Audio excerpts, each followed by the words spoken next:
Hello and welcome to the Innovation Book Club, the podcast that makes sense of the big ideas that drive creativity and innovation.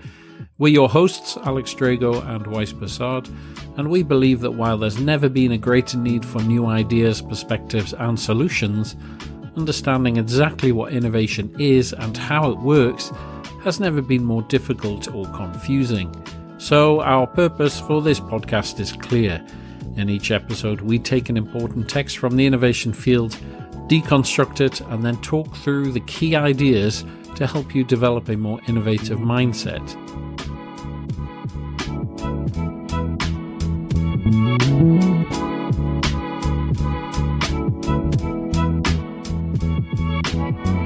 All right then, so this week we are looking at a paper called What Creates Advantage in the Social Era.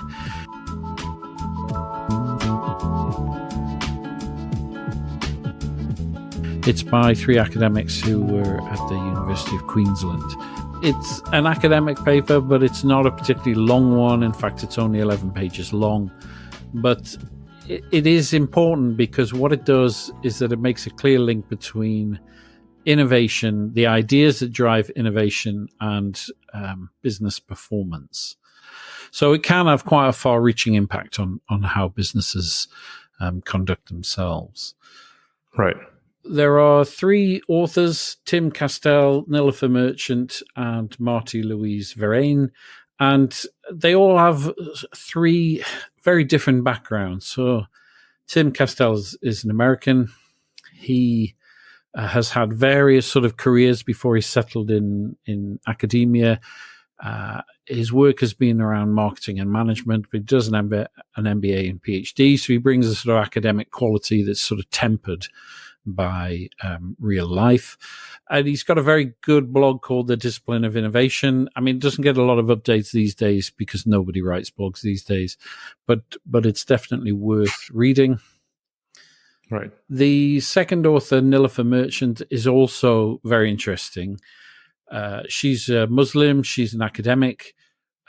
She's had a very successful career by anybody's standards. And she's faced discrimination from all angles for being a Muslim, for being a woman. And she's written a book called Onlyness, Make Your Wild Ideas Mighty Enough to Dent the World.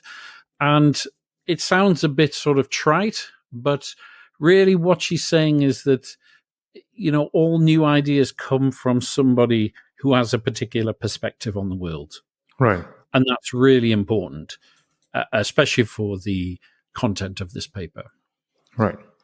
The third author is Marty-Louise Verreynne, and she's a classic professor, classic academic in innovation, and she's now the Deputy Pro-Vice Chancellor at RMIT in Australia. Their research together, it's about sort of small business strategy. It's about how do you increase the innovation capability. And what they sort of settle on is the role of the social, the role of the person within the innovation process. Right. So it pushes it on just from, I've got a great idea, to what is the social role? What's the social lubricant that drives innovation? Make sense so far? Good stuff. So the paper was actually published in 2015, so it's actually, in terms of academic paper, it's a recent one. The purpose of the paper is in the title, which is What Creates Advantage in the Social Era. There's two things there. Well, what's our advantage? What do we mean by that? What's the social era? What do we mean by that? And they start with looking at a quote from Peter Drucker, and it's all the way from 1950. Drucker, as we've covered in the past, did a huge amount of work, and one of the things he sort of conjured up was this idea of knowledge work. And he's already written in 1950, today knowledge has power, it controls opportunity and advantage. Mm-hmm. And so what we can determine from Drucker is that change is going to happen. The question that falls from that is how that change actually happens. Right. And that's really the important point that they're trying to get at with this paper. So the premise is that with knowledge work, technology can basically perform any algorithmically specified task far more efficiently than humans. Right. So if you can cut a task down to a set of steps, and those steps remain the same every time you do it, then you will end up creating a technological solution, either mechanical or digital, that will do that far more efficiently than humans. Right. So what we've seen over time, from the Industrial Revolution onwards, is that's how the world of work works, right? Right. Yes. You find a way to automate it, and if you don't, then somebody will. Yes. And so what we've seen then is a shift in work that's gone from performing specified tasks repetitively into specialisms that then require creativity. They require independent thinking, and they require judgment, qualitative judgments about the value of those ideas. So work has shifted from about knowledge and the production of things based on that knowledge to our inherent ability to connect ideas together. Right. So by extension, what this means is that the ideas that have the greatest value are not those that exist inside the organization, because we already know those. Right. What you need then are the ideas outside of the core business. So they could be on the periphery of the organization, or they could be from somewhere else entirely. But they have to be different from that algorithmically specified task that we are doing repetitively. Yes. So the more firms don't engage with ideas that exist outside of their core business, the more competitive pressure they face from firms that do engage with ideas. Right. Because those firms in the second category are going to be able to innovate more effectively than those that just focus on the core business. And they focus on the core business and not looking for ideas outside of the organization is because they assume their own R&D or innovation departments are able to create the next innovation or the next idea which will drive their growth or revenues. Right. Right. Okay. And we'll come to that in a bit. It's like when they teach you strategy, right? It's either are you competing by price or are you competing by differentiation? But you're still doing the same product, right? The same outcome is what you're creating. And I think the point they're making with knowledge work is that it can't be like that anymore. Okay. Right. Okay. So there is evidence that they do cite for this. So they cite a McKinsey study which noted the differences in the ways companies take advantage of the free flow of ideas have led to a decline in the expected lifespan of competitive advantage. Mm-hmm. So if you make widgets, the traditional strategy says protect how you make widgets and you'll be okay, right? Right. Just get better at making widgets. Yeah. And actually that doesn't apply anymore because somebody will come up with a different solution altogether, which will replace the widgets. And so Deloitte's research shows that the average lifespan of a firm, doesn't matter which country, in the sort of top performing firms within the stock market have declined. So in the 1930s in America, it was 70 years that they would be there. Wow. By the time you get to the 21st century, they're only there for 12 years, yeah. which shows, actually a profound shift in the way that businesses perform. Right. Interesting. And there's a very interesting book by Rita Gunther McGrath. I think she might be Harvard, I'm not sure, but one of the big universities in America. She calls it transient advantage. Mm-hmm. And it's the idea that you might have a competitive advantage, but it's transient. And what you have to do is, you can protect it, but ultimately all you have is a temporary advantage, and you have to shift continually in order to, create a new advantage. Right. So, as I mentioned, the traditional solutions to this is you have a better strategy. You either maintain your capabilities and you innovate a little bit better every time incrementally, but what you're doing is the same, or you have a price advantage, right? You can produce it more effectively.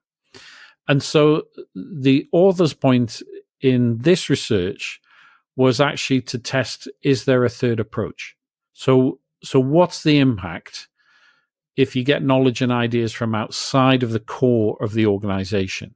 And does that offer a third route to competitive advantage? Right. Because then you're saying that you're taking these ideas from outside, they form the basis of your innovation. That innovation forms the basis of your competitive advantage. And the reason they ask themselves whether there is a third one is because the previous ones are not helping companies to grow. Yeah, exactly. Yeah, like, the performance on the stock market is deteriorating. So that's why they research, like, let's take a look if there is another one which does help companies to grow. Yeah, exactly. Okay. Yeah. So for the research, it's actually not that complex, but they've done it very, very intelligently, I think. They used an accepted methodology, which was developed by Cambridge University, and they sort of adapted that. Mm-hmm.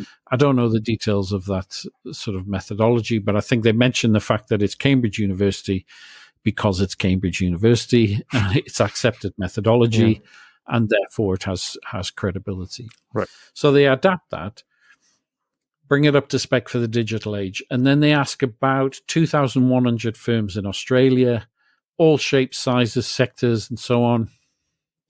They ask a number of questions about what drives their performance. So strategy, innovation, collaboration, a whole host of other factors. Mm-hmm. So they're then trying to find out what's actually driving growth in the technology-driven world. Is it the technology? So first of all, they're trying to get a sense of what the market advantage is. So they ask two questions. One about, what's your strategy around innovation? And what are your other strategies around the broad performance of the business? Right. And then they correlate those. So they come up with 12 points of difference for the competitive advantage. So low prices, product to service quality, creativity, and so on. But that's too many to really grapple with. They reduce the variables into clusters that fall into three categories. So it's either low cost, so you have lower production costs, lower prices, and that's how you compete. It's about efficiency, and that's really how they do it. Right. The next one is around customers, what they call customer intimacy, which is about how do you create close relationships with your customers, which allows you to perform around service and around quality of what you're actually delivering. And the third one is about product, right? That's technical. It's, we have the best product. Yes. We technically ours is better than everybody else's, and that's what we're actually competing on. Innovation on features, yeah. And then they have a fourth category, which is called no point of difference, which is like they can't identify how they are competing, which is they don't fit in cheaper or customer intimacy or best product. We just turn up and we do what we do on a Monday morning. We stop on a Friday evening. Yeah. So interesting. So they end up with these three plus one, I suppose, four in total categories, which summarize the strategic intent of the firms and their innovation approach, right? Their current innovation approach. Yes. In the next part of the research, what they do is they ask firms how they distinguish themselves in their market spaces. So they ask them to evaluate their innovation outcomes their realized innovation outcomes against their initial innovation outcomes. And they use sort of 6 ways to do that. So they are producing new or significantly improved products, offering new or significantly improved services, developing new production, distribution, or supply chain methods, developing new ways to deliver existing services, and new business or management models. Right. I don't know if you noticed, they're pretty much the ones that Schumpeter talks about. in creative destruction. Yeah, true. Yeah, definitely. And so what they end up within is categorize them either no innovation, so they don't generate any ideas, right? They're just literally making widgets the day they started. Some innovation, which sort of, that they try and compete in some of those 6 areas. They say 1 to 4 of those categories, or high innovation, which are those that compete in 5 or 6 or 5 or all of those particularly categories, which means that they are actually highly innovative. And they then take the results from that and map them. Essentially, it's a graph, but it's not represented as a graph as such. So on the x-axis, you have low cost, customer intimacy, best product. And the y-axis, you have high innovation at the top, some innovation, no innovation. And then they have a separate group, which is the no point of difference. Right. And so they're just sort of categorizing them. And they represent those firms. So of those about 2,100 firms, 32% of them have no point of difference. They just turn up and they do what they do, right? I'm really curious what companies what companies don't innovate. I'm really curious which companies there are. I have no idea. I mean, we probably can find it online or something. Yeah, I suppose. There must be a whole host of data, right? Yeah, that's lying behind this. They find that 12% of them do no innovation but compete at low cost. 17% have no innovation, compete on customer intimacy, and 9% compete on best product and no innovation, right? Some innovation and low cost is 5%. Customer intimacy, some innovation is 10%, and some innovation and best product is 10%.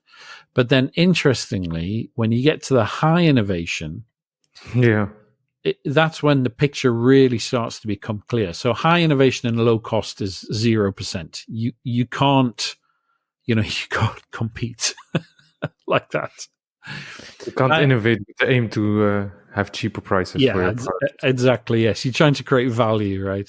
High innovation and customer intimacy is 2%, and high innovation and best product is 3%. They call this the advantage map. Yeah, it's still lower than the some innovation, no innovation. That's interesting. Yeah. So what can we ascertain from this, do you think? Well, obviously, what I just said, like the more they innovate, the companies that are really high innovators, it shows that they're focusing on customer intimacy and best product. And the companies that's there some where there's some innovation, no innovation, they tend to focus a little bit on low cost still, when it's and more also on customer intimacy, best product. But it's interesting that there are not a lot of companies who are high innovation on low cost or customer intimacy or best product itself. The majority of them are in some innovation, no innovation. That's interesting. Yeah. To me, it shows you, if you think about it here, you've got 12 plus 17 plus 9% plus 32%, right? So that's has no innovation. 29 plus 9, 38 plus 32, right? 70% of companies compete without any form of innovation. Yeah. And then the next 25% have some innovation, and only 5% actually have a clear route towards innovation. I agree. That's an interesting insight. But I'm curious. It's very interesting because are those companies that have no innovation, about 70%, that don't have innovation, do they realize that's important for their future? I just don't know. We don't know enough about what they do, right? It's interesting. Yeah, exactly. I suspect they're in a supply chain somewhere, aren't there? And there's no need for them to, innovate. Yeah, or in the steel industry, I guess they're just producing steel. What are you going to innovate? Yeah,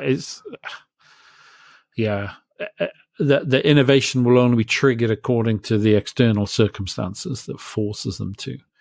But apparently for 70% of the companies that they tested, that's not a factor. I don't know if that says something about the dynamism of the Australian economy. I don't know, but but you could split it a million ways, right? If you had the data Exactly. geographically, by sector, by size, and so on and so on. Yeah, exactly. So you can't really draw too many conclusions. True. Other than not many people are focused on innovation.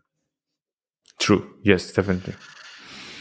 What they then do is they're trying to find out what's driving that, just as we're sort of questioning. So they categorize them into essentially 10 categories, although there's really only 9. So they give each one a label, a number. So no point of difference is 0, no innovation, low cost is 1, and it sort of works the way up. So if you're high innovation and best product, you're number 9, right? Right.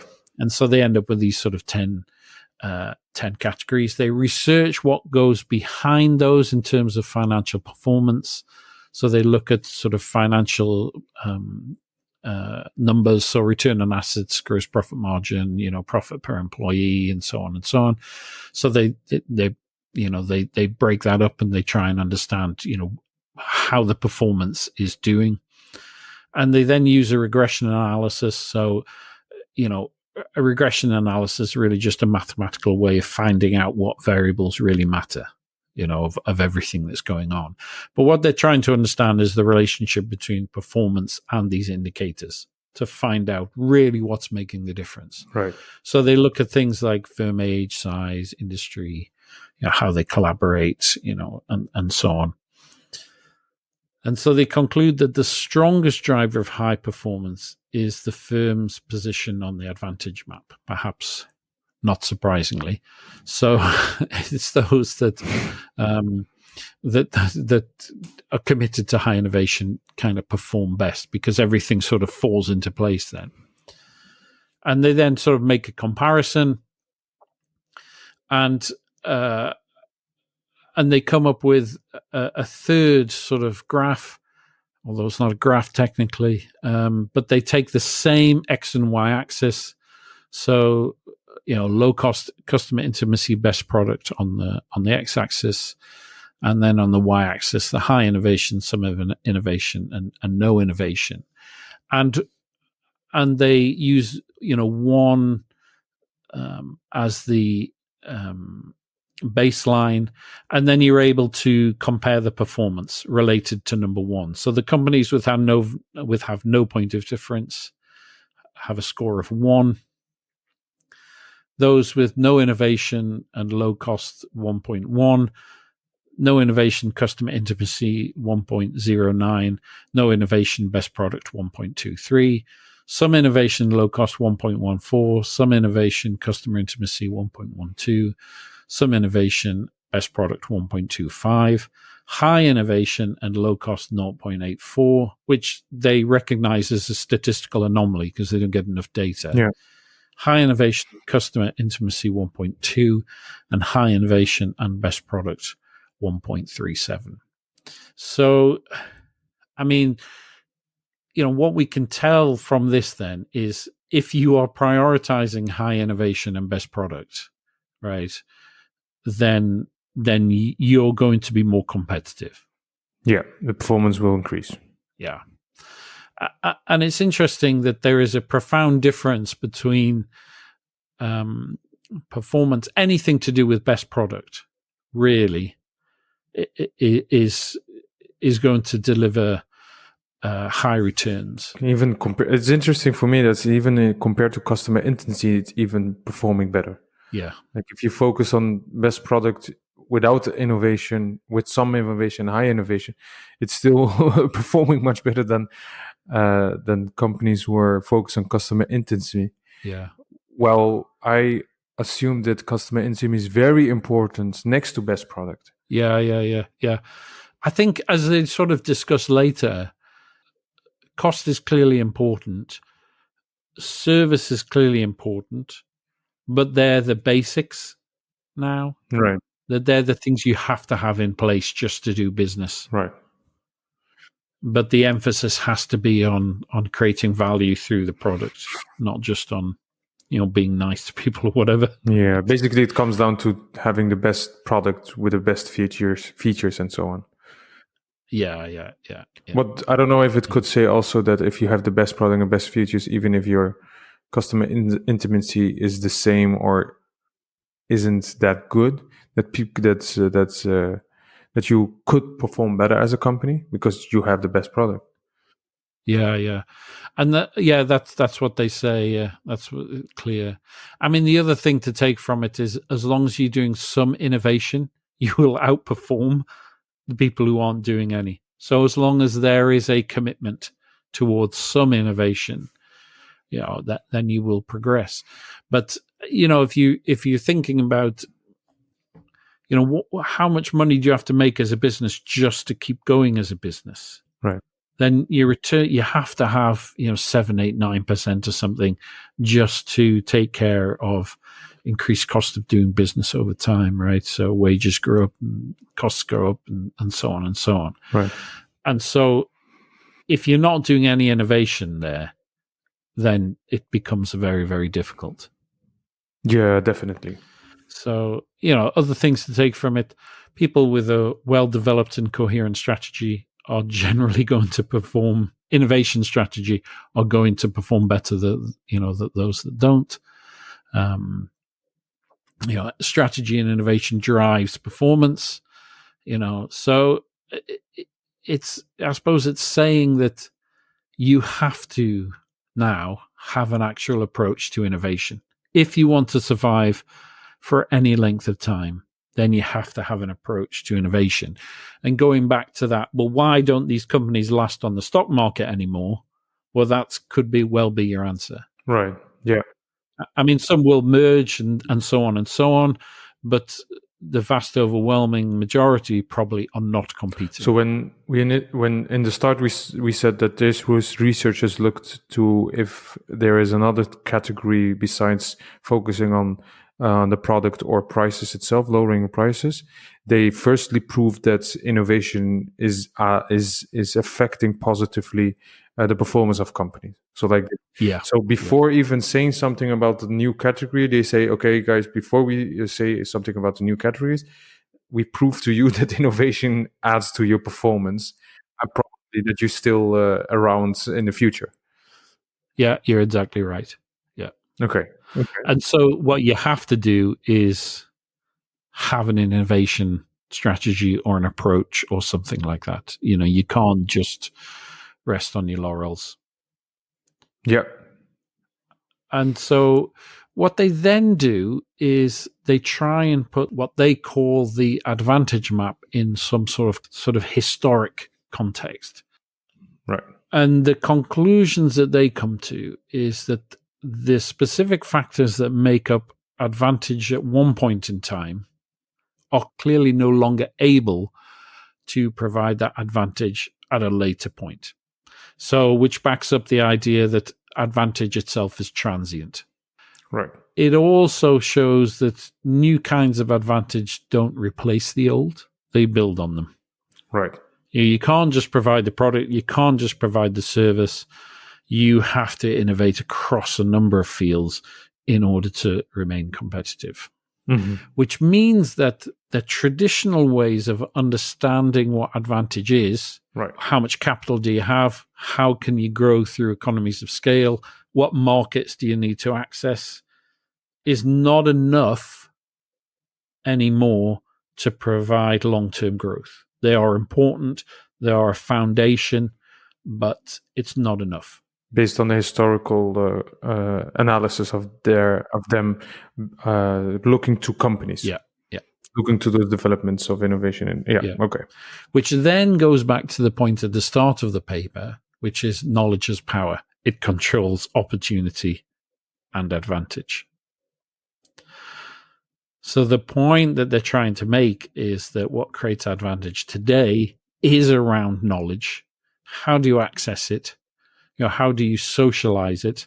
How do you convert that into innovative products and services? Because through the historical analysis of them, I see in the table they have created, like the advantage started with the knowledge I see, and through the course of time, the way the knowledge was being used as an advantage changed.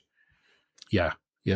And based on the era and at that time the needs of the society or whatever it was, the way they used knowledge to create an advantage or be sustainable as a company changed through the course of time. Yeah.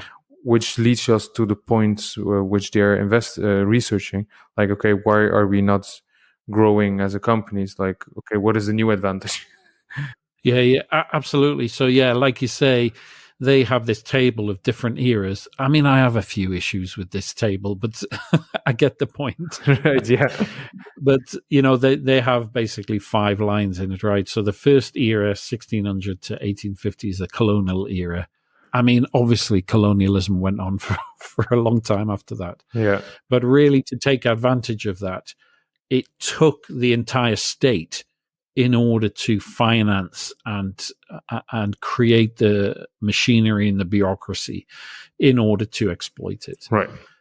The second line, they talk about the industrial era, which they classify as 1850 to 1900. So you have typically this sort of robber barons. I mean, it's very American centric, right? But these are people who are using land, labor, capital, getting it as cheaply as they can, exploiting it, they're borrowing money to do so. Right. It's big steel companies, big oil companies, and so on.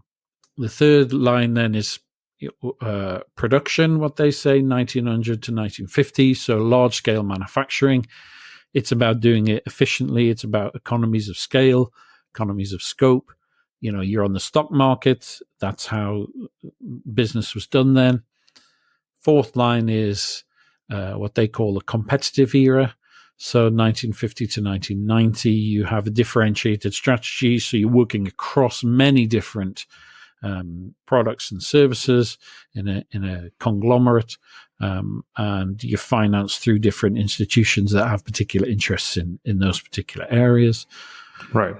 And then they're talking about now what they term the social era, which broadly overlines with the idea of a digital era from about 1990 onwards. And they're saying, it's networks and ideas that are the most important thing. And they are financed by, patient capital, angel investors, venture capital, perhaps from the community through Kickstarter or something similar.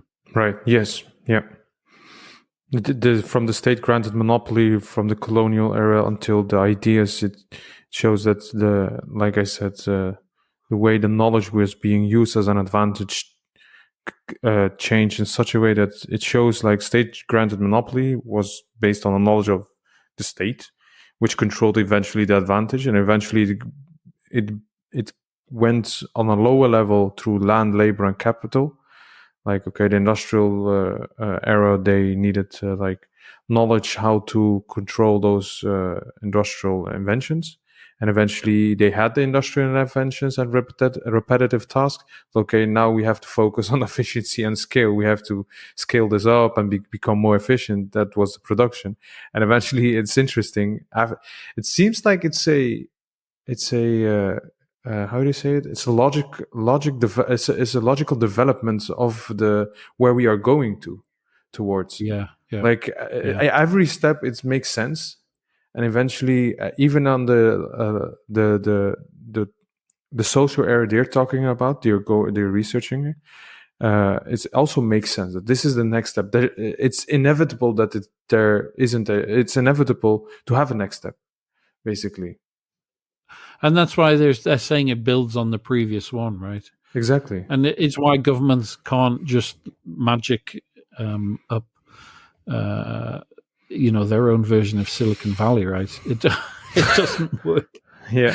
Because you need to have the social environment in place, the networks that allow the ideas to develop. Right. Yeah. And that takes time. And so there are startup hubs emerging everywhere, but that's obviously taken much longer because in Silicon Valley, for example, that's where it developed first as a matter of sort of historic consequence. Well, there's an assumption with it, like Silicon Valley is a startup hub focused on ideas, itself, on the on the fact that innovation hubs will create eventually give you competitive advantage because it creates ideas itself. So like that was also the focus of all the innovation hubs created globally. Like, okay, we need innovation hubs. Let's create innovation hubs. Ideas will be created. So that's the advantage we can create. Yeah. You are right. Yeah, absolutely. Yeah. So they then go on to say that there's 3 factors today that govern success. So the first one is how well you manage the performance of the firm given your certain resources. Of course, that's always relevant. Mm-hmm. The second thing clearly that they get from the advantage map is, are you providing the best products and services in the marketplace? That's clear from the advantage map. But the third one is perhaps more interesting. It's at the framework level. Are you taking advantage of the rules that frame how to create value in the marketplace? Because what they are saying is that it is about the social era. It is about networks. It is about how networks develop and evolve ideas, because that's how value is created. So the struggle with innovation is about playing by the right set of rules. If you're trying to innovate in the old set of rules, then you're going to struggle. Right. And it doesn't matter how efficient your strategy is. It doesn't matter how good your innovation is, because it is, from their research, it tells us that what's creating value in the marketplace are the products and services that emerge from these networks. Right. Okay. Not just doing things better, not just doing things at bigger scale. Right. So they also quote sort of economic and technology historian Carlota Perez, who says, an adequate set of institutions is needed to complement, shape, and guide the transformations that take place in the economic sphere. Yet it cannot be a blissful return to what worked in the previous paradigm. It must be a complex design of what will work with the new one. Each technological revolution does then indeed lead to a new economy. And so what we get from this then is that there's a shift that has taken place from the 1990s. The idea of advantage has actually changed. So it used to be that your strategy was based on locking up your resources, positioning yourself to exploit at scale, serving as many customers as you possibly can. But today, in the social era, the advantage a firm can gain is about its capacity to collaborate, to contribute to shared work that everybody is trying to do. And so this era is defined by the collaboration elements between strategy and innovation. They are in turn driven by community and purpose.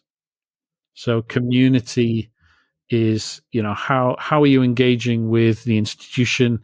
How are you engaging with your core stakeholders? Purpose is the main mission existence of a firm. You can't just be creating widgets and selling them as cheaply and efficiently as possible. There has to be something else, a deeper value that's connecting the community together. And that is what drives idea creation and keeps networks together. And if you don't have that, then you just end up losing sight of your customers and you fall behind. And that's the cause of the lack of competition within the firm. Well, I'm curious what the reason is that this is the next next competitive advantage for companies. I understand that, of course, we are in a social era, And is it because we are more connected with each other? Like societies are connected more through digitally connected with each other more. So when there's a new product or a service from a company, because we are so connected, does it take less time for us to give feedback to the company and eventually write off a product or a service as not useful, or is it because if you look through to that table, a historical table of these researchers, and look through the colonial, industrial, and production and competitive era, you see that we weren't that connected in the first eras compared to the later stages and the next eras until the social era. Like I could imagine that if you're within the competitive era between 1950 and 1990, if you were a conglomerate and you would develop a new product, the product will be eventually launched, and after a few months, it will be eventually available for the majority of people. And then they will give feedback after purchasing it, using it, whatever it is. Now it's like a product or service. For example, Nike is going to create a new shoe, and within 24 hours, they will probably get international feedback that it works. Right. I mean, I think that's part of it. Yeah, digital facilitates faster building of network, faster feedback. But I think what's driving that is human beings need to belong, and human beings need to have purpose. And in previous eras, that was provided by religion. It was perhaps provided by nationality. It was perhaps provided by working for a large conglomerate. You know, these firms that had tens of thousands of employees. Nowadays, we live at least in the West, we live in an era of abundance. We just don't need products. We need things that add value to our lives. And that value means about how do we connect with each other? How do we find a wider purpose and a meaning? And if you think about Maslow's hierarchy of needs, right, we have a roof over our head, we have food to eat, and so on. We have meaningful work, da da da da. And the top one is the self-actualization. And so companies that can contribute in some way to that self-actualization, that create products and services that genuinely help us to live richer, more fulfilling lives, are going to succeed more. Because the self-actualizations aren't dictated anymore by religion or by big other organizations, whatever it is. Or even just ownership of stuff. Right. If you think about Uber, for example, and all the car sharing and all that sort of stuff, I mean, back in the day, not even longer back in the day, 10 years ago or something, it was about car ownership. Now, it's not about car ownership, right? It's just being able to get from A to B. Right. So I remember a couple of years ago, I have two older brothers from my dad's first marriage. Mm-hmm.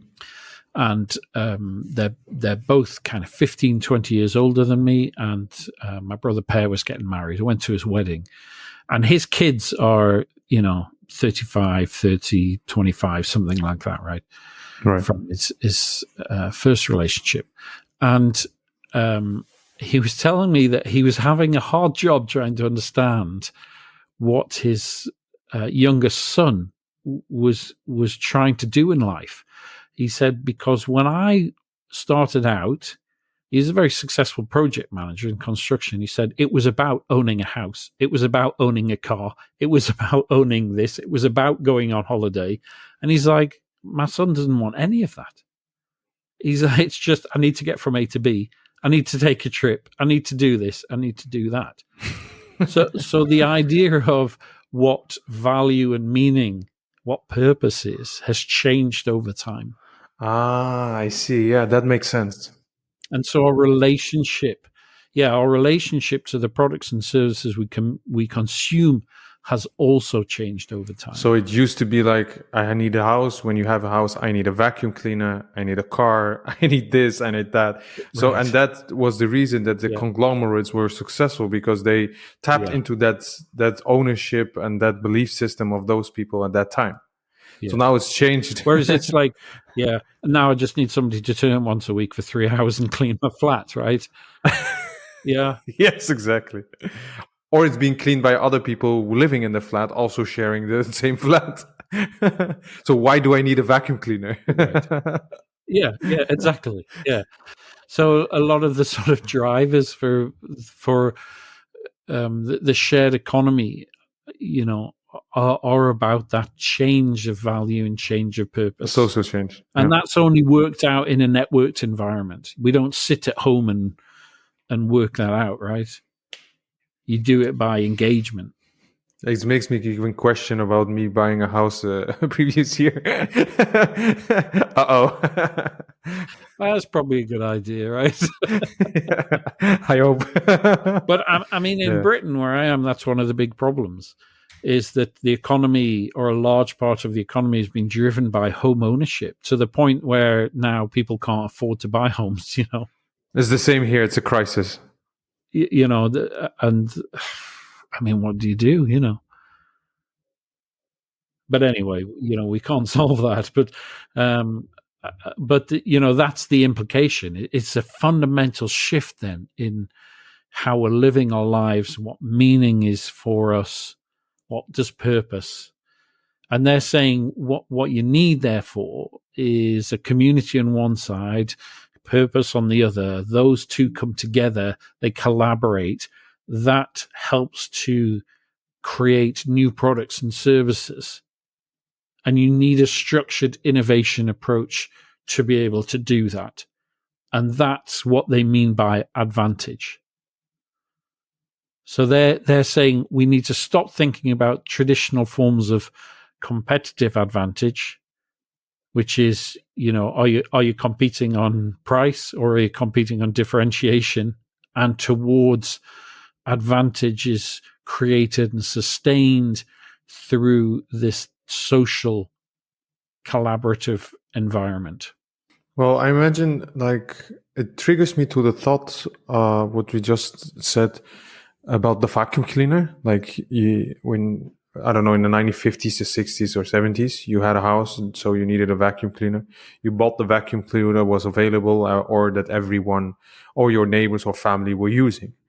Now it's like, okay, the same vacuum cleaner company can't sell the same vacuum cleaner, or can't innovate in the same way they did, because their company isn't being assumed as the vacuum cleaner company. Yeah. Like, now people are socially changed, and they are saying, like, no, I don't need that vacuum. I need a vacuum cleaner with Internet of Things capabilities. They have to know where I'm ready to vacuum. I have to put settings in on Monday. I want that vacuum cleaner to be charged, and not on the other days. And it's a waste of my energy, whatever it is.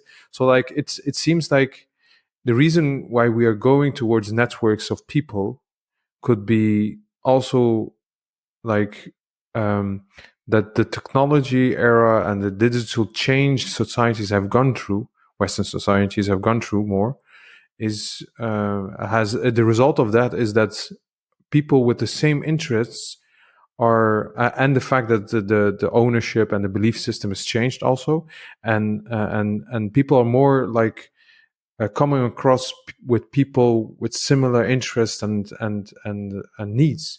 So, like, okay, that's not anymore my vacuum cleaner. I need a vacuum cleaner with Internet of Things. Oh, there you go. There are people talking about it. I share that value and needs. Right. So, like, it connects them in such a way through the digital era, in this current digital era, in such a way that companies can't just make one vacuum cleaner, because there are whole communities that are like and like vacuum cleaners with Internet of Things, and another community of vacuum cleaners with another language, because there is a huge community, and I don't know, in some part of the Western country. So yeah, exactly. That's exactly the point. Yeah. I mean, so my flat is small. my vacuum cleaner costs, I don't know, 30 or 40 pounds, right? Because Right. I only do it once a week. Exactly. There's about 20 square meters of carpet that needs to be done, Yes. you know. It's not a big deal, right? You know, but I've mentioned in the past my mum, who is blind, and she still likes to attempt to do housework, but she's also in her 70s, right? So a £30 vacuum cleaner that you trail along that I use isn't going to work. What she needs one that's been better developed for people her age and her ability level. So hers is cordless, it's battery powered, it's simple to empty. She can understand how it works. There are all these certain things. It's entirely different. And your point is the right one, right? The person who's sitting in a company designing vacuum cleaners, it's a world away from what I have to what my mum uses. Exactly. Right? And you can only get that from engaging with a wider community. Yeah, and I imagine if the company creating vacuum cleaners in the 1950s, if they were at present now, like if we go to the R&D guy, I don't know if he's still alive, of a vacuum cleaner from the 1950s, and I would say, okay, what solution would you provide to the people who need in 2021 a vacuum cleaner? He would say, this is the vacuum cleaner done. You need this one. Yeah, exactly. And I mean, because they went from, well, you know, you're sweeping. Oh, we've got carpets. You can't sweep carpets. We need something to do something. Oh, here's a vacuum cleaner. It works more efficiently than those other things. Exactly. 2021 is a totally different game. Completely. And I imagine, like, and if we would connect with that guy, with that R&D guy, one of those sons, children of your family, which you talked about right now, and he would say, you need this vacuum cleaner, I would imagine he or she would respond, no, I don't need a vacuum cleaner. I need an autonomous Internet of Things vacuum cleaner, which can vacuum clean my clean my own vacuum clean my home, because I'm not at home. I'm traveling. I'm doing this or I'm doing that. Yeah. Exactly. Yeah. I mean, what was the one I saw the other day? It was an advert. It was a company, a Swedish company, Husqvarna. Yeah. And they had done a just like you're talking about a robot vacuum cleaner. They'd done a robot lawnmower. Oh, really? Exactly the same thing, right? But it mows your lawn. People are socially they're changed. They are not at home. They're probably traveling, or they're probably at home at late at night. So, like, the old school solution doesn't work anymore. Yeah. It's like, I don't want to spend 2 hours every week in the summer, Exactly. you know, mowing the lawn. I'll just buy this thing and it goes off and does it once a week, right? Yes, and even reminds me on my phone if it needs repair. Exactly. Yeah, exactly. And like you say, you're not going to get that from sitting in an R&D department. It's only going to happen from understanding the social environment. Exactly. You know, and that's that's really the point that they're actually making. It's that engagement. It's not just about testing products. It's not just about forcing PR messages. It's not just about legitimization. It is how do you co-create success? And that's really what the social era, is trying to create. You create advantage through this collaboration, through this network, through the idea of a shared purpose, and a community is required to co-create that. Right. But you can only get that if you are looking at the ideas outside of your core business. Right. And they cite a study of 166 science challenges involving 12,000 scientists, Wow. which is pretty big by anybody's standard. Yeah. And actually, the novel ideas came from the margins.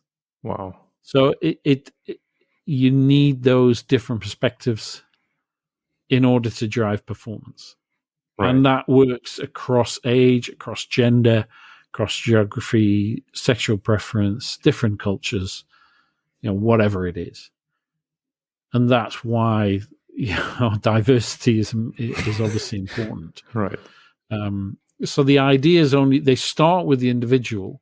They're responding to their environment, but actually you're not willing them into existence in the sort of classical sense of creativity. You are collaborating and engaging with the community in order to shape it. And one of the authors, which I really like, Nilofer Merchant, she comes up with this term called onlyness. And she's responding to her own experience of being a woman, of being a Muslim, of working in a corporate environment. Right. And she's saying, this is really special, right? Because each of us stands in a particular spot, and that spot is unique. And what we need is actually ways to help encourage people to be able to express their onlyness, not to conform. Because if you're going to create value in the social era, you can't have everybody conforming. You need to help people recognize what their onlyness is, and then give them the skills to engage with other people's onlyness in order to collaborate, drive the development of community, drive a more socially creative product or service. Right. And that's a shift from traditional views of talent. So if you think about, we go to school, we all come out thinking the same, right? And companies are asking different things. Yeah, exactly. But education can't provide that. They really need this idea of onlyness, but the entire education and recruitment sectors aren't able to engage with the idea of onlyness because it doesn't fit into their, cookie cutter ideas. Right. And so we're still living in, this sort of we haven't quite adapted our systems to the social era. No, not at all. It's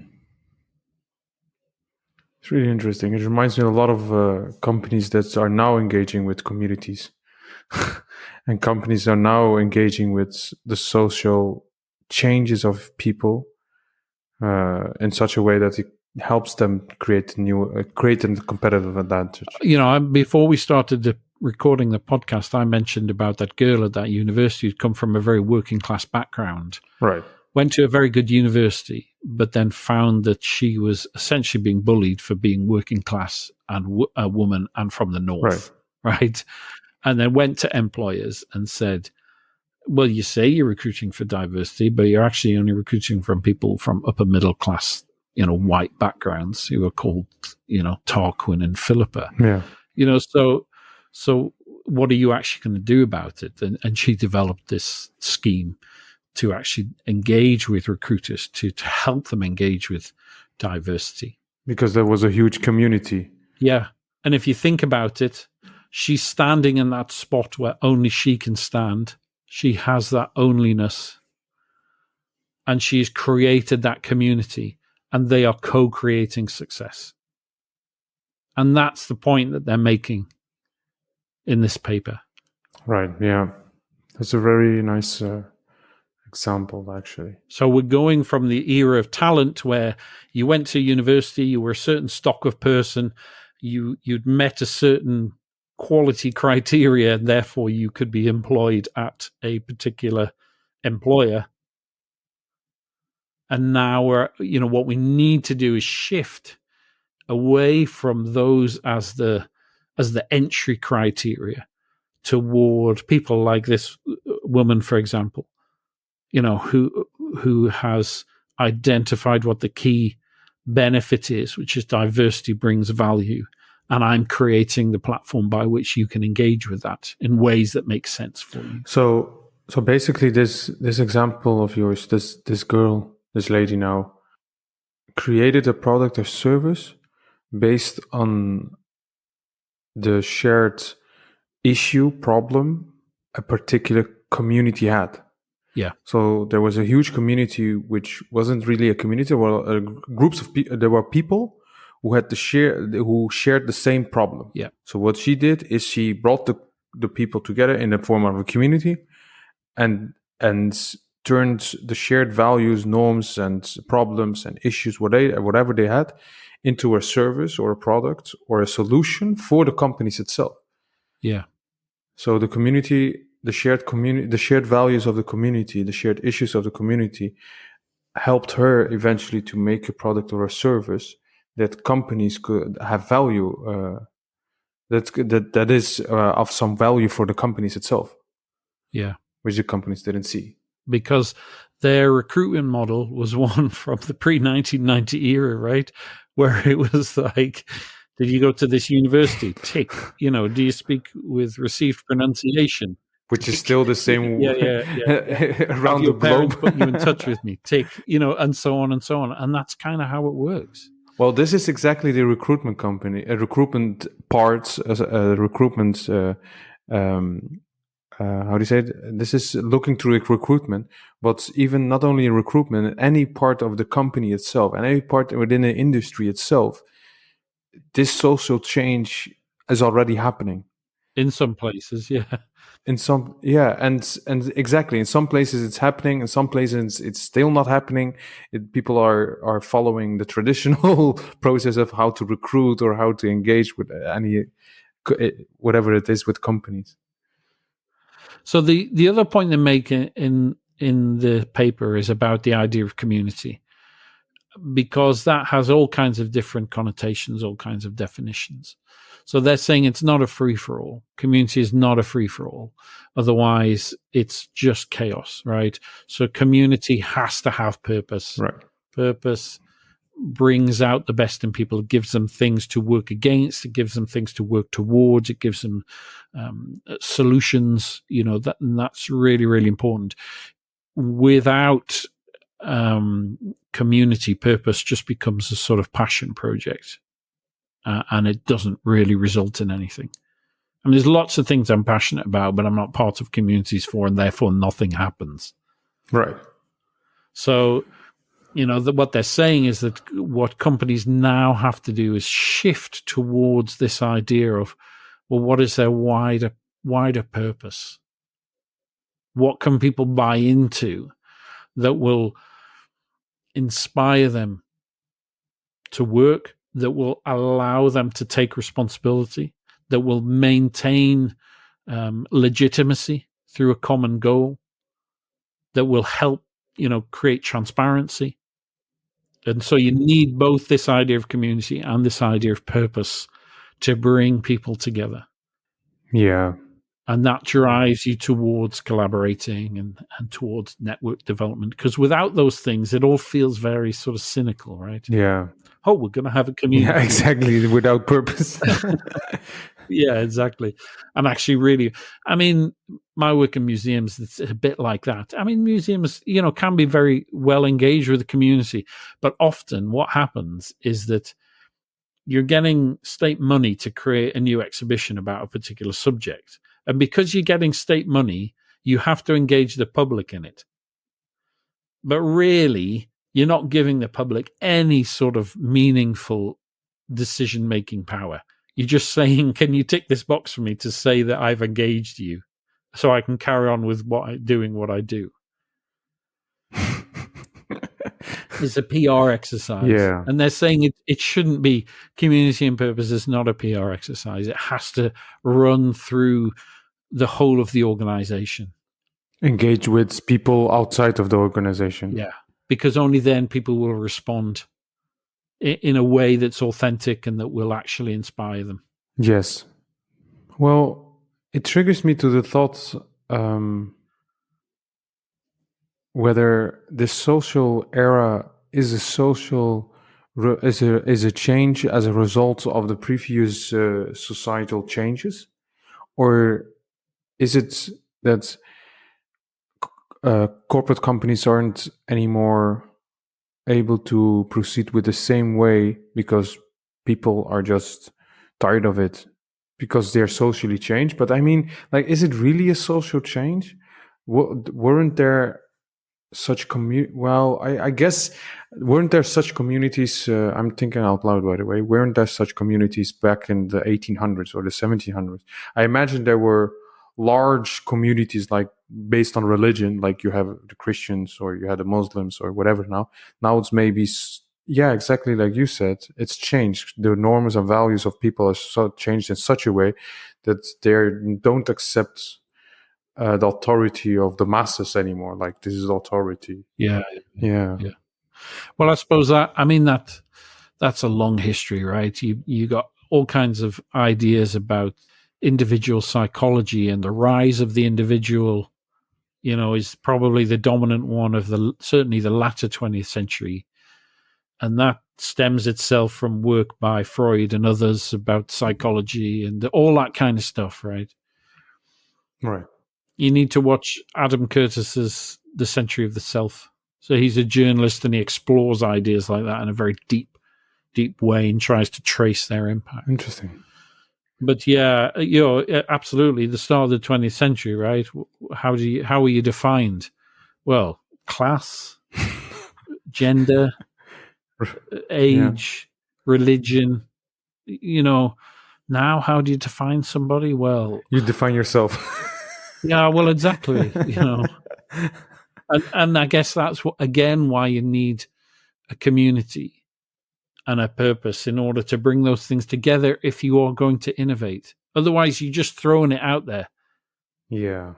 You're just competing with luck, right? You're throwing it against the wall, and maybe it'll stick, and maybe it won't. So the social change eventually, they have to consider social changes in their innovation. They're throughout the whole company. Like, the problem is, like, you have big corporate companies, $1 billion revenues, and now they have huge departments, thousands of people in marketing, supply chain, IT, finance, and so on and so forth. But there are not new products to push them through these departments. So what happens? They ask themselves. They probably, like this research showed, ask themselves, we aren't growing. Why? They see that the social change already is happening and it's currently happening. It's present. So it means, like, they have to or create communities themselves, or they have to tap on the existing communities which are formed in the previous years, right? Yeah. So they can understand what the adjacent possible, like, is basically the new product or service. Yeah, you have to. I guess you have to formalize what's either there or try and develop something that's not there. So, but that still starts with the company saying, this is our purpose. We want to engage the community to help you deliver that purpose. Here's some ideas that we have about that. It's basically even I'm a company X. This is my purpose. What do you think, community? Community says, yes, we like you. Yeah, at its most basic level, right? I mean, and if we talk about examples of that, that the obvious example there is Lego, and they have this thing called Lego Ideas, right? Which there's always been a Lego community. As soon as there was the technology to support a bigger community, there's been a Lego community, right? Right. So even when Lego first was designed in I don't know when it was, early to mid 20th century, there was still a community in the sense that we all played with Lego. Right. We all understood, I played with my friends. I'm sure you played with yours, yes, or your siblings or whatever. You understand the rules of Lego. Yeah. Right. But later on, what happens is that, we become a bit more affluent, and also the technology develops. So you can use Lego in different ways, and you can connect people to that community. So I have an interest in Star Wars Lego. You have an interest in Star Wars Lego, and we can collaborate across the North Sea, right? But now what they're doing is that they actually allow people to create ideas about future kits that they think they should create. And people vote on them. And if they're successful, it still has to go through a quality process, right? So they still have to assess whether it's so many pieces that need to be created, or, can the supply chain actually deliver it sustainably, and so on and so on. But the people that are successful in designing those kits get like a 1% royalty. But there is a whole community of people. Oh, I want to build classic buildings. Oh, I want to build classic whatever cars, or I want to engage with this particular product, or they're saying to Lego, we don't have a classical car or something. yeah. And or maybe 100,000 people internationally are going to back up. Yes, yes, you're right. I need this. I need that. I need this. But they still have to go through the internal Lego processes around can this be marketed? Can we create it with the required number of pieces that we already have, and so on and so on. Right. But ultimately, that's what's happening. They are creating kits based on the feedback from the community, and the technology allows that community to actually flourish. Yeah, definitely. It makes me trigger to thinking about the design thinking method, or the business model canvas, or the lean startup. They're like focused on the needs of a particular group of people. So they when I worked at the board of innovation, I had to coach innovation teams in design thinking as an assistant of my senior innovation managers.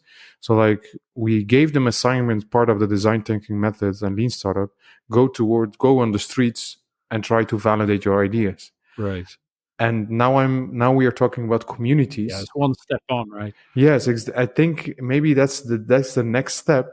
Like, yes, you have a particular idea, you can go to in your own street, ask random people about your new innovation of fridges. But if the community if there aren't people connected with each other who believes that they need a new innovative fridge, like you think you need, then I'm questioning whether that could have still value. Well, I think that's the downside of design thinking. So, okay, or rather, it's been decontextualized. Right. So so IDEO, who develop it, when they're developing products, they're obviously doing it within a particular community in a particular context. Right. So, one of the most famous things that they did was the MRI scanner for kids. Right. So kids were scared of going in the MRI scanner. So they actually engaged with the community of kids and said, well, what could it be? Oh, let's turn it into an adventure and da-da-da-da-da. And it works, right? They engage with the kids community. Yes. They engage with the right community. And the way we've been sold design thinking is a cure for all sins, right? Oh, you just need to empathize with people and da-da-da-da-da. But empathy is really just... It's a one-word response to engagement, meaningful engagement with that community. I agree with that, definitely. And I imagine if a fridge company is going to use design thinking in a particular session, for example, I don't know, in London, and one of those parts of the exercise in the training of design thinking, the exercise, okay, you have now written down a particular idea, go in the streets of London now, ask people if they need this fridge. And they would go to random people, they would ask. That would give a particular result. But imagine if they would go to a conference of fridge enthusiasts, right, exactly, and ask for feedback. You get amazing feedback. Exactly. Like the example of MRI scanner, that MRI scanner idea, how they innovated with that. They engaged, exactly like you said, with the community of kids. Yeah. And I would imagine myself, if the MRI scan weren't being used a lot by kids, or kids were scared of it. Imagine if they would ask the question in the community of parents, in the online community of parents, there are probably a lot. Like, hey, parents, we are the MRI manufacturer. We have a question. Why are your kids scared of this MRI? Yeah. And they would all say probably like, they're scared because it's a big, scary thing. Let's solve that. Put some plants with it. Put some teddy bears, Winnie the Pooh or something. Yeah, exactly. There is a website in Britain. I think it used to be called Mumsnet or something like that. Might have changed, right? Right. And it was basically a forum for parents. I mean, typically mums. And if you look on it, it's like it is a wealth of data. It still exists, by the way. I'm seeing it right now. because it's parents and, well, what's good for the kids in this particular age group or era or this interest, or I have this problem, how do you solve it, and da da da. And they're just very inefficiently harnessing the power of that community. Yes, exactly. That's the point. Harnessing it inefficiently. Yeah. Yeah. And their purpose is still, I want to have a good time for my kids over the holidays, or, my child has this particular health issue. How can I deal with it? Or, how can we do this together as a family? Or, how I don't have very much budget. How can I do X? It's still driven by community and by purpose. I imagine even I'm being triggered by the question: how would companies who are not engaged with communities innovate currently? Like the car industry, I haven't seen any community. I have seen a lot of car communities, people who share the same passion about, I don't know, passion of classical cars or fast cars or customized cars. I have seen that, but I'm like wondering whether car manufacturers are engaging with those communities now. But they do. Like, I think there was one that looked at how women got out of the car. Right. Because the concern was about modesty, right? If you're wearing a skirt or something like that, right, obviously you want to be able to get in and out of the car without compromising your modesty. Yeah. And so they did try and engage with different communities to do that. Right. And obviously back in the day, when Henry Ford made the Model T, right, you can have it in every color as long as it's black. Yeah. And what General Motors did was actually, we can actually engage much more widely and still do it profitably. Right. So we can have different colors and we can have different approaches and so on and so on. So it has always happened. I think the issue that they're making is that the advantage is created now through the social engagement rather than through the ownership of a car or another kind of widget. Well, that's why I'm questioning it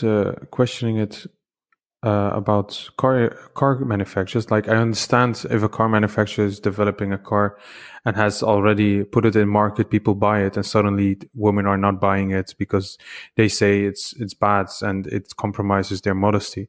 I understand they would, after being reported of this issue, starting engaging with communities, but beforehand, about the idea of itself, the car and the car ownership, what you just mentioned, like, are they now engaging with for example, the children of your family you just mentioned earlier, and also in the podcast, with them, like, okay, do you need a car? They would probably say, no, I don't need a car. I just need to go from A to B. Are they using that information? Are they? Well, I did read about a startup in Finland, and it was basically an annual car subscription service. It was like Uber, but it's an annual subscription. And you can get a taxi 10 times a month or whatever it is for a certain amount. That's funny. Was that a car manufacturer? No, it was just another startup. Right? Oh, a startup. Okay. Yeah, right. It's interesting. Even in my own job as an analyst, I tend to Google or tend to search a lot in the forums of Microsoft's Power BI. Right. So Power BI is a software of Microsoft where you can create analysis of data, where you can do analysis of data. And in their forums, you have a section where you just can engage with people who are also using Power BI. They have built a really nice community because besides engaging with people about your problems to solve together, they have also created in that community pages a page where you can submit features. Right. And they are using literally those community pages where people can submit features they want, and other people from the community can vote on those features, and eventually, if it's getting a lot of votes, it will be placed in the development and the backlog of product development backlog of Microsoft to develop that. So it's a really nice example of how how this company, Microsoft, is tapping on the community of analysts to improve their products and services, basically to improve their best product. Yeah. It's really beautiful how they do it. And it's getting more and more powerful itself within the analysis, because they're not assuming anymore within their R&D labs, well, like this is the analysis technique the analyst needs. This is no. They listen to it and build it on top of that based on the direct needs. And back in the day, you would have had to have bought a book, a big chunky, like 500-page book, right? You could kill somebody with. Yes, exactly. How to use Power BI, right? Nowadays, it's not, because that's the old industrial model, right? How can we create the best way to get that information out there, right? To write it down, print it out, and sell it. Now it's completely widely available in community pages or centralized or decentralized websites. And and I imagine in startups, how could we use this community insight from this research paper to build a company?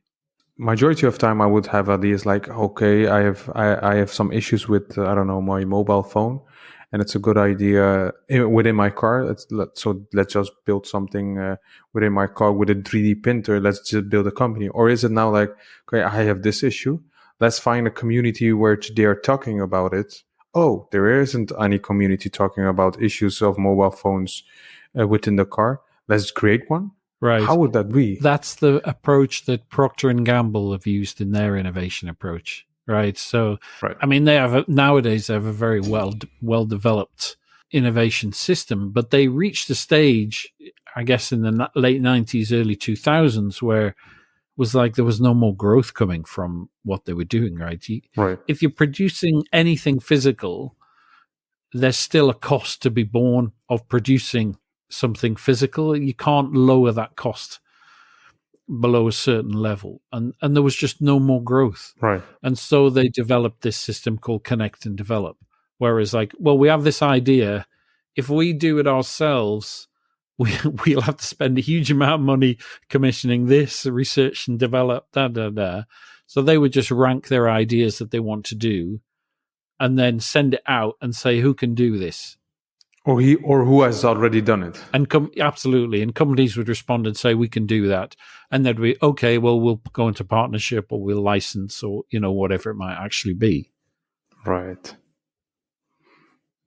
So basically what you're saying, creating a startup now, that's what I understand from it, is creating a startup now isn't just based on the single person starting a startup.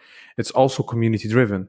Like, if you really see value as a solution for a particular problem or improvement of a particular product or a service, that means that you have to engage with people, with the community, to see in the first place if it really has a value, if it's really a value, and the second of all, if it's viable to create one, if it's been shared with other people in a particular community.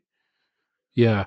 I mean, if you look at the work that Steve Blank has done, on customer development, right, and the lean startup and all that sort of stuff, you can see it as, okay, we're testing things to the point of failure, right? To see if there is actually demand for it. There is another view, which is what you are doing is engaging and trying to find out, is there a community that finds purpose in what I'm doing? Because you will see and validate your idea with the group that shares potentially your problem or solution, whatever it is, and not randomly other people. Exactly. There's either a community there already, or you are uncovering a community. Or you're not uncovering any community, and there is no community because there's no innovation. Or you're covering a community that doesn't need what you're offering. Exactly. Because they get it from somewhere else. Yeah. Going back to that corporate innovation course that I did, where this paper came from, one of the things that they keep talking about is mouse traps. Right. Okay, so the mousetrap that we all use is the one that has a bit of food and a big spring. Right. And they take the food and it breaks, it flips around and it breaks the neck on a spring. Right. That was created in like 1890 or something. Right. And it's still the best-selling mousetrap in the world. And yet, apparently, the US Patent Office gets dozens and dozens of new mousetrap designs every year. Okay. So the community of people who want mousetraps doesn't care, because this design from 1890 something does the job.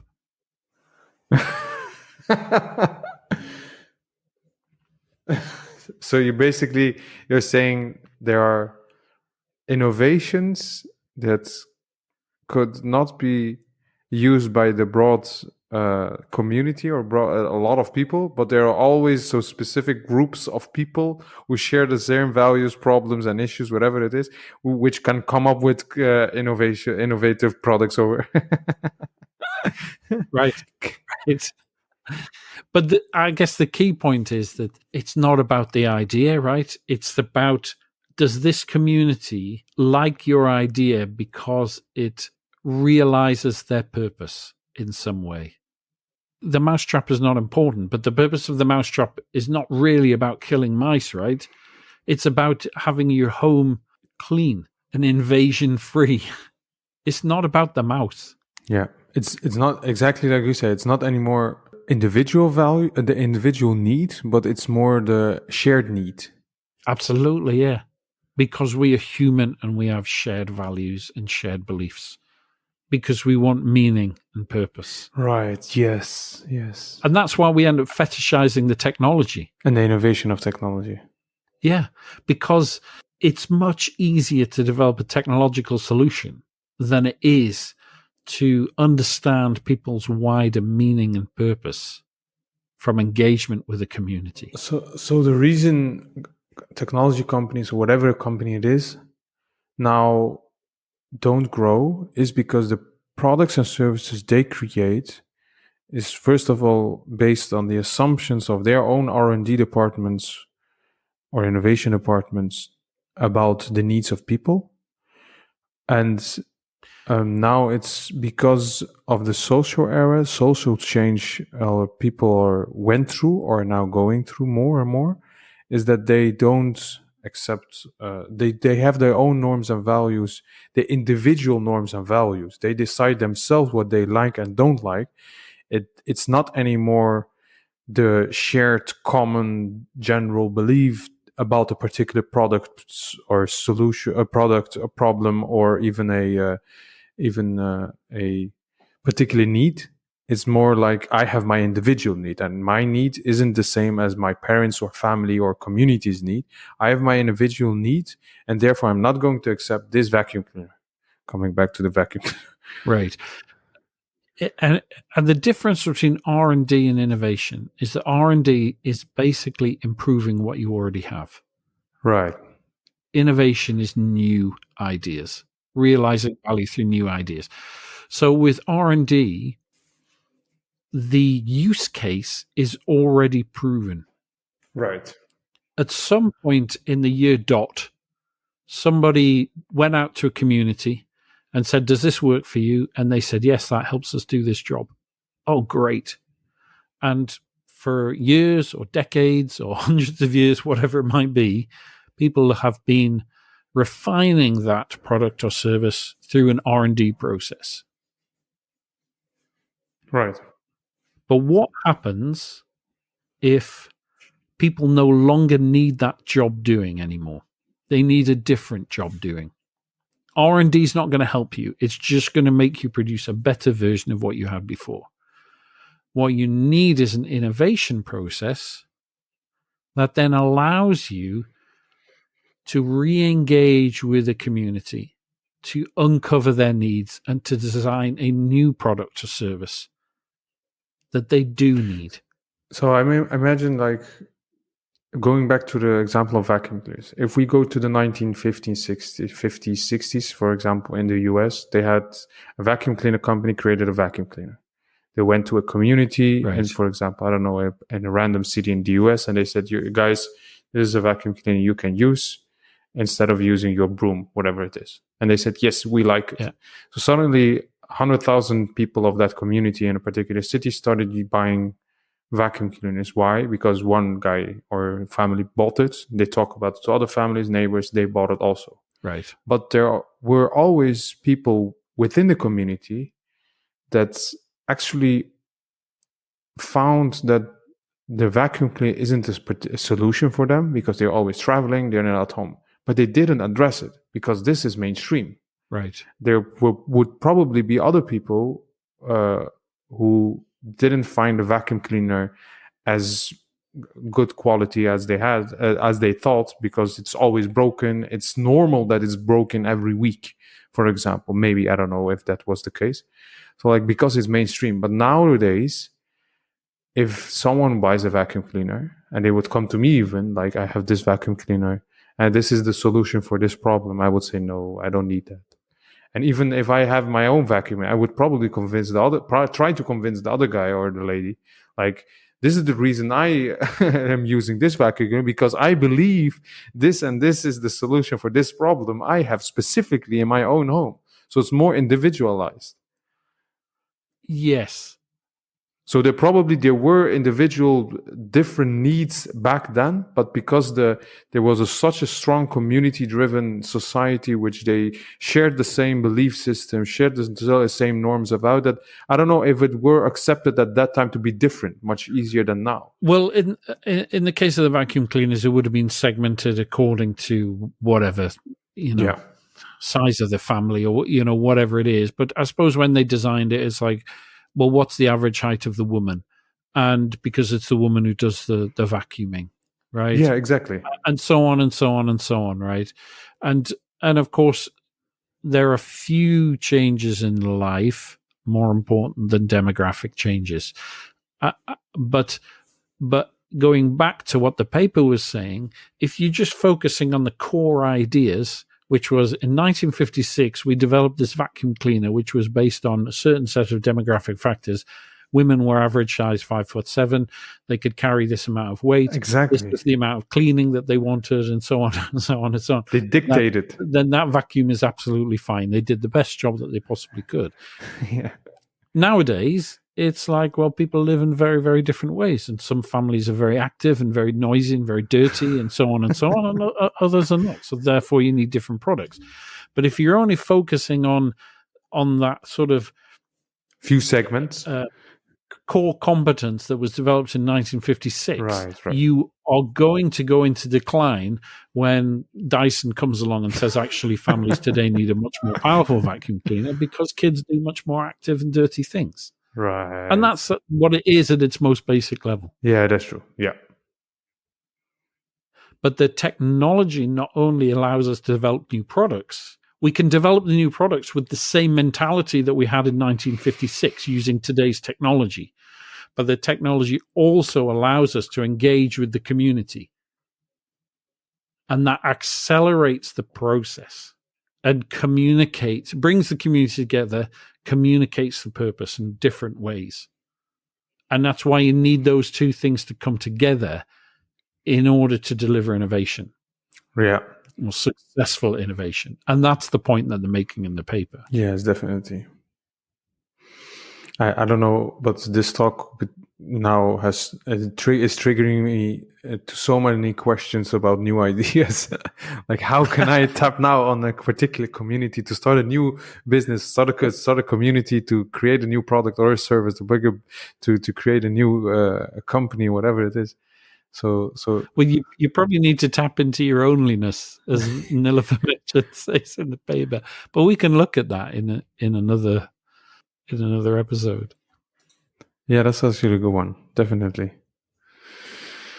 Right. So let's bring this together then. So, I mean, you have final thoughts on this paper? I mean, I think it's a very good one for really understanding, moving beyond the excitement of innovation about products to really some of the internal drivers that change companies, that companies have to respond to in order to become more innovative. I don't know what you think. Well, I agree with that, and I don't know why, but this paper was showing the link between innovation, products, and services much more concrete to the link between those innovation products and services and innovation and humans. Yeah, it showed clearly the human change, the human part within the innovation of products and services. In the previous books and articles we talked about in our other podcasts, we talked about, or it was a method, or it was a new source, or it was a general idea where innovation would come from, good ideas come from, whatever it is.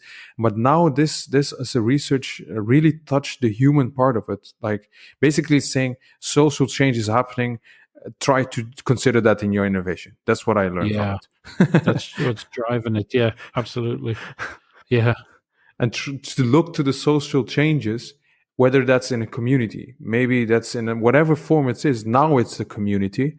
Look to the social changes to understand what the next need, the next products and services need to solve or improve. That's definitely a recommended one, and definitely I will try to read more and think about it more after our talk to try to make more sense for me personally. Like, how can I engage with it? How can I try to use this idea and insight now in my own personal life? Excellent. Hi, Alex here. I'm back to close out this episode of the Innovation Book Club with a few prompts and questions to take your learning further. Before we start, however, here's a quick note about why we're actually doing this. We believe that the value of learning is not in knowledge acquisition. Its value lies in the reflection process. When you judge the value of the knowledge that you've been exposed to, you understand how that analysis changes your view of the world, and then ultimately how that knowledge and understanding increases both your capacity and capability to engage with and shape the world around you. So to that end, what we've done is we've come up with a few questions to help you reflect on what you've just heard and to try and push you on with your own innovation learning journey. So here they are. Number 1. According to the authors, new ideas come from outside the core of the business. In your experience of work, do the truly successful ideas come from outside the core of the business, or do they just come from the top of the leadership hierarchy within the business? Number 2, where does your company think it fits on the advantage map? And where do you think it fits on the advantage map? Number 3, how would you describe your ownliness? These questions are also in the podcast notes, together with additional links if you'd like to read or watch something else related to this episode. Good luck with your answers and let us know how you get on.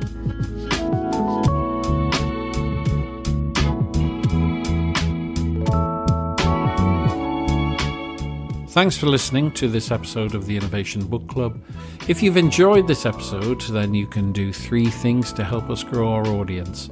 First of all, please leave us a 5-star review on your podcatcher of choice. This helps to feed the algorithm. Second, share this episode with your friends and colleagues if you think they would benefit. And finally, if you'd like to listen to all future episodes of the Innovation Book Club as soon as they're available, then please subscribe wherever you get your podcasts. In the meantime, take care and we'll be back soon.